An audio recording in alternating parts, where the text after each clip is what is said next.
Hello guys, welcome back to my YouTube channel. हम पढ़ रहे हैं बायोकेमिस्ट्री सब्जेक्ट, जिसके अंदर हमारा टॉपिक चल रहा है एसिड बेस बैलेंस और इम्बैलेंस वाला चैप्टर हमारा चल रहा है। इसके अंदर चैप्टर नंबर 5 है आपका, ये आप देख सकते हैं इसको। आज का हमारा जो टॉपिक रहेगा वो रहेगा एसिड बेस इम्बैलेंस के बारे में। इससे पहले वाली वीडियो में हमने पढ़ा है हमारी बॉडी के अंदर कौन कौन से मैकेनिज्म हैं जो हेल्प करते हैं एसिड बेस इम्बैलेंस को ट्रीट करने के लिए, ठीक है।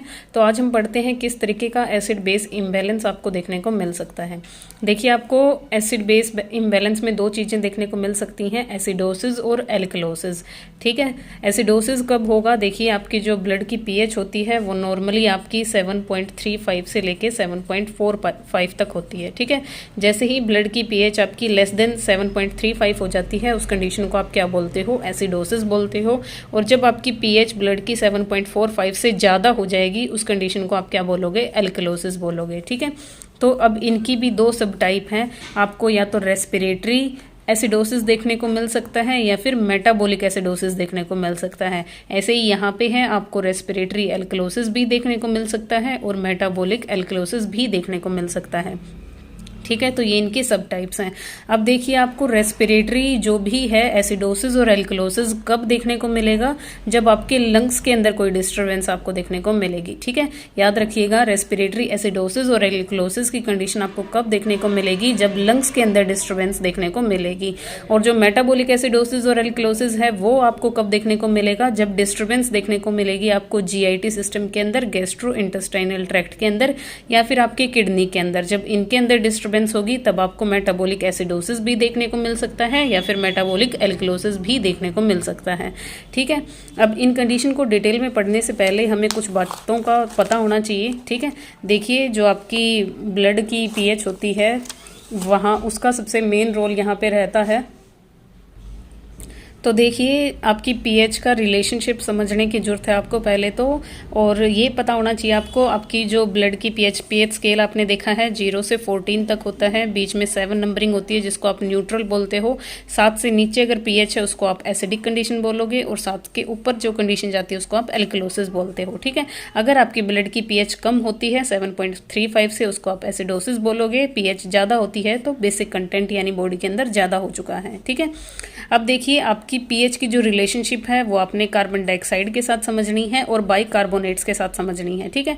तो पहले इनकी नॉर्मल वैल्यू के बारे में पता कर लेते हैं। आपकी जो पीएच है उसकी आपके ब्लड के अंदर, ये आपकी जितनी भी सारी चीज़ें हमने यहाँ लिखी हैं ये आपकी आर्टीरियल ब्लड के अंदर देखने को मिलती हैं, ठीक है। आर्टरी के अंदर जो ब्लड होता है आपके, उसके अंदर इन सारे कंटेंट की जो नॉर्मल वैल्यू है वो यहाँ पे मैंने आपको लिख के बताई है।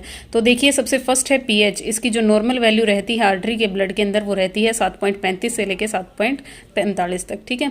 CO2 जो है आपकी वो रहती है 35 से 45। CO2 का आपका ये प्रेशर है, ठीक है, partial pressure of carbon dioxide in the artery, वो आपका कितना रहता है? 35 से 45 mm ऑफ Hg, ठीक है। ये आपको कैसे याद रहेगा? अगर आपको ब्लड की पीएच याद है तो आपको देखिए बस पीछे वाले दो अक्षर ही याद रखने हैं, 3.5 और 4.5, यही आपकी नॉर्मल वैल्यू है किसकी? CO2 की।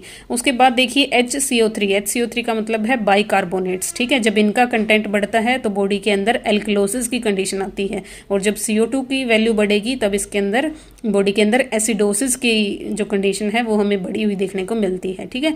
तो इसका जो नॉर्मल लेवल रहता है 22 से 27 मिली इक्विवेलेंट पर लीटर रहता है बाइकार्बोनेट्स का। और जो आपकी ऑक्सीजन है उसका जो नॉर्मल वैल्यू रहता है आपकी आर्टेरियल ब्लड के अंदर वो रहता है 80 से 100 mmHg, इतने प्रेशर में आपकी मिलती है, ठीक है। तो अब देखिए, जो आपकी पीएच है उसकी रिलेशनशिप जो है कार्बन डाइऑक्साइड के साथ और जो बाइकार्बोनेट्स हैं उनके साथ कैसी रहती है? पीएच आपकी इनडायरेक्टली प्रोपोर्शनल होती है कार्बन डाइऑक्साइड के साथ, यानी अगर आपकी पीएच बढ़ रही है तो कार्बन डाइऑक्साइड क्या होगी? घटेगी, ठीक है। ये पीएच के बढ़ने का मतलब क्या होगा आपका कि क्या हो रहा है? पीएच जब बढ़ रही है तो इसका मतलब क्या? एल्कलोसिस हो रहा है। उस कंडीशन में आपको CO2 की जो वैल्यू है वो 35 से कम देखने को मिलेगी, ठीक है। और जो आपका पीएच का रिलेशनशिप है बाइकार्बोनेट्स के साथ वो कैसा है आपका? देखिए, डायरेक्टली प्रोपोर्शनल है, यानी पीएच बढ़ेगी तो बाइकार्बोनेट भी बढ़ेंगे, पीएच घटेगी तो बाइकार्बोनेट्स भी घटेंगे, ठीक है। जब पीएच बढ़ेगी तो एल्कलोसिस, जब पीएच कम होगी तो आपका क्या हो जाएगा? कम होगी तो एसिडोसिस, ठीक है। अब दो बातें और हैं जो आपको समझनी है, रेस्पिरेटरी और मेटाबॉलिक के बारे में, ठीक है। रेस्पिरेटरी एसिडोसिस या एल्कलोसिस आप किस कंडीशन में बोलोगे, उसके लिए आपको सिर्फ CO2 की वैल्यू देखनी है यहाँ पे, ठीक है।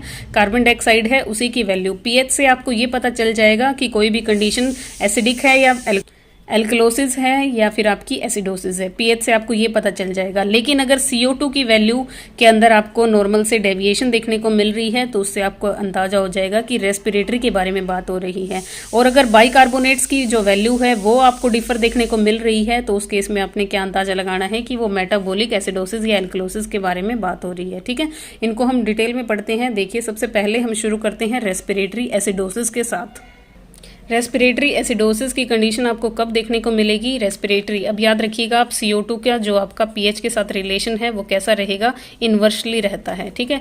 यानी आपके इसके अंदर एसिडोसिस देखिए H पॉजिटिव आयन भी बढ़े हुए मिलेंगे, पीएच एसिडोसिस के अंदर कम मिलेगी और CO2 आपकी बढ़ी हुई मिलेगी, ठीक है। पीएच यहाँ पे आपकी कम और CO2 की वैल्यू ज़्यादा, क्योंकि इनका एक दूसरे के साथ उल्टा रिलेशन है, इनवर्सली जिसको आप बोलते हो, ठीक है। और आपकी पीएच कम है तो ऑक्सीजन का लेवल, CO2 अगर बॉडी में बढ़ी हुई है तो ऑक्सीजन का लेवल क्या मिलेगा, कम ही देखने को मिलेगा। और जो एल्विलाइज हैं लंग्स के अंदर जो होती हैं, आपकी रेस्पिरेटरी वर्ड लंग्स के लिए आता है, तो लंग्स के अंदर जो एल्विलाई हैं उनके पास क्या हो रही है, हाइपोवेंटिलेशन, वेंटिलेशन की कमी वहां पे आपको देखने को मिल रही है, ठीक है। पीएच कम मिलेगी, CO2 यहाँ पे बढ़ी हुई मिलेगी, ठीक है। पीएच यानी आपकी 7.35 से कम होगी और जो आपका CO2 का लेवल है वो 45 से ज़्यादा देखने को मिलेगा, ठीक है। उस कंडीशन को आप क्या बोलते हो, रेस्पिरेटरी एसिडोसिस। अब देखिए कोजेज देखिए इसके क्या रहेंगे। ऐसी कोई भी कंडीशन जिसके अंदर क्या हो, आपके लंग्स के अंदर या तो ऑब्स्ट्रक्शन हो जाए जिसकी वजह से ऑक्सीजन अंदर ना जा पाए और CO2 बॉडी से एक्सक्रीट आउट ना हो पाए, या फिर जो लंग्स हैं उसकी नॉर्मल फंक्शनिंग के अंदर कोई डिफेक्ट देखने को मिले, ठीक है। तो इसके अंदर आप सारी की सारी रेस्पिरेटरी डिजीज पॉजिटिव एजेंट लिख सकते हो रेस्पिरेटरी एसिडोसिस होने का। जैसे कि अस्थमा आपको बताया है, अस्थमा आपको पता है एक एलर्जिक कंडीशन होती है लंग्स की।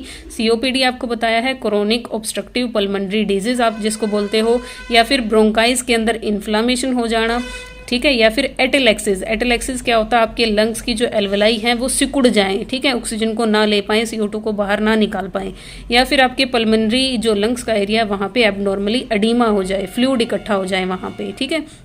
या फिर आपका पल्मोनरी एम्बोलाई देखने को मिले, ठीक है। एम्बुलाई क्या होता है, आपका मूवेबल ब्लड क्लोट होता है। ब्लड क्लोट आपकी एल्वलाइज के अंदर फंस जाए कहीं पे जाके, जिसकी वजह से ऑक्सीजन का लेना और एक्सचेंज है वो क्या हो जाए, आपका रुकावट आ जाए वहाँ पे। या फिर न्यूमोनिया की कंडीशन हो, या फिर एम्फाइसीमा की कंडीशन हो। एम्फाइसीमा की कंडीशन आपको पता है क्या, एम्फाइसीमा किसको बोलते हो, जब आपकी जो एल्वेलाइज हैं उनकी जो वाल है वो क्या हो जाए, डैमेज हो जाए, ठीक है। या फिर ब्रेन ट्रोमा है। अब आपको पता है रेस्पिरेटरी सेंटर आपका जो रहता है वो मेडुला ओब्लंगाटा रहता है, वो किसके अंदर होता है, अब आपका ब्रेन के अंदर होता है। अगर ब्रेन में ही किसी तरह का ट्रोमा हो गया तो आपका जो सेंटर है जहाँ से रेस्पिरेशन रेट आपकी कंट्रोल होती है वो नहीं हो पाएगी। या फिर आप किसी तरह की CNS डिप्रेसेंट ड्रग ले रहे हो, ठीक है, यानी जो आपके CNS को, सेंट्रल नर्वस सिस्टम को डिप्रेस कर दे, ऐसी कोई ड्रग्स आप ले रहे हो तो उस कंडीशन में भी आपको रेस्पिरेटरी एसिडोसिस देखने को मिल सकता है, ठीक है। तो ये कुछ कोजेज हैं जो आपके क्या करते हैं, रेस्पिरेटरी एसिडोसिस की कंडीशन बॉडी के अंदर पैदा करते हैं, जब जिसमें आपका क्या हो जाएगा, पीएच आपकी कम हो जाएगी, CO2 का लेवल आपका बढ़ जाएगा। तो ऐसी कंडीशन के अंदर साइन सिम्टम आपको क्या देखने को मिलेंगे, जिस पेशेंट को रेस्पिरेटरी एसिडोसिस हो रखा होगा वो पेशेंट आपको उसकी बॉडी के अंदर हाइपोवेंटिलेशन, सांस लेने में या ऑक्सीजन की कमी होगी। जो कैल्गीमिया है, पोटेशियम का लेवल उसकी बॉडी में बढ़ा हुआ देखने को मिलेगा, ठीक है। ड्राउजीनेस, पेशेंट कैसा रहेगा, सुस्त, जैसे बेहोश हो गया हो ऐसा। डिसओरिएंटेड, उसको नहीं पता होगा वो किस जगह पे है, क्या टाइम हो रखा है, किसके साथ वो है, ठीक है। डिजीनेस, ठीक है, वही सुस्ती जैसी फीलिंग आएगी। और ऑक्सीजन की कमी की वजह से हेडेक आपको देखने को मिलेगा। पेशेंट के अंदर सीजर भी देखने को आपको मिल सकते हैं। BP आपका कम हो जाएगा, हाइपोटेंशन आपको देखने को मिलेगी।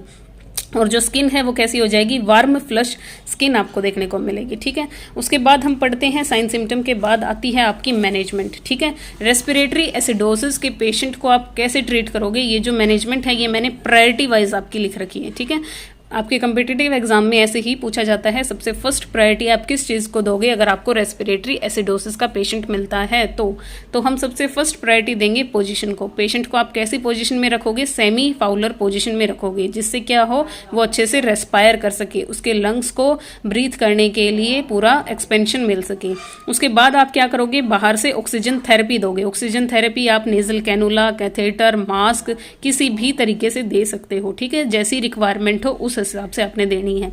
नेक्स्ट आपने क्या करना है, सक्शनिंग। सक्शनिंग आप क्यों करोगे, देखिए अगर इन डिजीज कंडीशन की वजह से पेशेंट को रेस्पिरेटरी एसिडोसिस हो रखा है, तो ऐसी कंडीशन में देखिए जहाँ कहीं फ्लूइड है, कहीं न्यूमोनिया हो रखा है, कहीं कुछ हो रखा है, तो म्यूकस को एक्सक्रीट आउट करने के लिए बॉडी से आप क्या करोगे, सक्शनिंग करोगे। सक्शनिंग क्या होता है, जो म्यूकस प्रोडक्शन रेस्पिरेटरी ट्रैक्ट में होगी या कोई ऑब्स्ट्रक्शन है उसको निकालने के लिए जो प्रोसीजर किया जाता है उसको सक्शनिंग बोला जाता है। नेक्स्ट कंडीशन है इंक्रीज द हाइड्रेशन। पेशेंट के अंदर आपने फ्लूइड वॉल्यूम डेफिशिएंसी नहीं होने देनी है, तो आप बाहर से आईवी फ्लूइड चलाते रहोगे। और क्या करना है, एनकरेज करना है पेशेंट को डीप ब्रीथ के लिए और कफ के लिए। ठीक है, पेशेंट को कहना है गहरी गहरी सांसें लो और गहरी गहरी छोड़ो, जिसकी वजह से क्या होगा, ऑक्सीजन बॉडी के अंदर जाएगी और CO2 एक्सक्रीट आउट हो जाएगी। ठीक है, नेक्स्ट चीज़ है आपकी एंटीबायोटिक्स। अब आप क्या करोगे, एंटीबायोटिक दोगे पेशेंट को। अगर देखिए जैसे हमने पढ़ा कि ब्रोंकाइटिस हो रहा है, इसका मतलब क्या होता है, inflammation infection in the bronchi. अब वो किसी बैक्टीरिया वायरस की वजह से ही देखने को मिलेगा, तो ऐसी कंडीशन के अंदर आप क्या करोगे, इन्फेक्शन को ट्रीट करने के लिए एंटीबायोटिक थेरेपी शुरू करोगे। एंटीबायोटिक क्या होती हैं, ऐसी ड्रग जो बैक्टीरिया या वायरस इनको किल करने के लिए जो दवाइयाँ यूज़ की जाती हैं उनको आप एंटीबायोटिक बोलते हो। ठीक है, उसके बाद आपको बता रखा है कि आप 80 ट्यूब या फिर मैकेनिकल वेंटिलेशन का यूज़ कर सकते हो अगर पेशेंट के अंदर रेस्पिरेटरी डिस्ट्रेस यानी बहुत ज़्यादा ही वो सांस लेने में नाकामयाब है, तब आप क्या करोगे, उसके ट्रैकिया के अंदर ट्यूब डाल सकते हो। इसका नाम है आपका एंडोट्रैकियल ट्यूब। ठीक है, ट्रैकिया के अंदर एक ट्यूब डाल दोगे, बाहर से ऑक्सीजन थेरेपी जोड़ दोगे। ठीक है, या फिर आप उस पेशेंट को मैकेनिकल वेंटिलेशन यानी वेंटिलेटर पे आप पेशेंट को ले लोगे। ठीक है, वेंटिलेटर का नाम आपने सुना होगा, तो मैकेनिकल वेंटिलेशन पे आप पेशेंट को रखोगे। तो इस हेल्प से आप क्या कर सकते हो, जो ये रेस्पिरेटरी एसिडोसिस की कंडीशन है उसको आप ट्रीट कर सकते हो। आज की वीडियो में हम इतना ही पढ़ेंगे। नेक्स्ट वीडियो के अंदर हम रेस्पिरेटरी एल्कलोसिस के बारे में और आगे जो भी हमारा एसिड बेस बैलेंस इम्बैलेंस है उसके बारे में पढ़ेंगे। आई होप आपको ये अच्छे से समझ आया होगा। थैंक यू गाइज, मिलते हैं नेक्स्ट वीडियो के अंदर नेक्स्ट टॉपिक के साथ।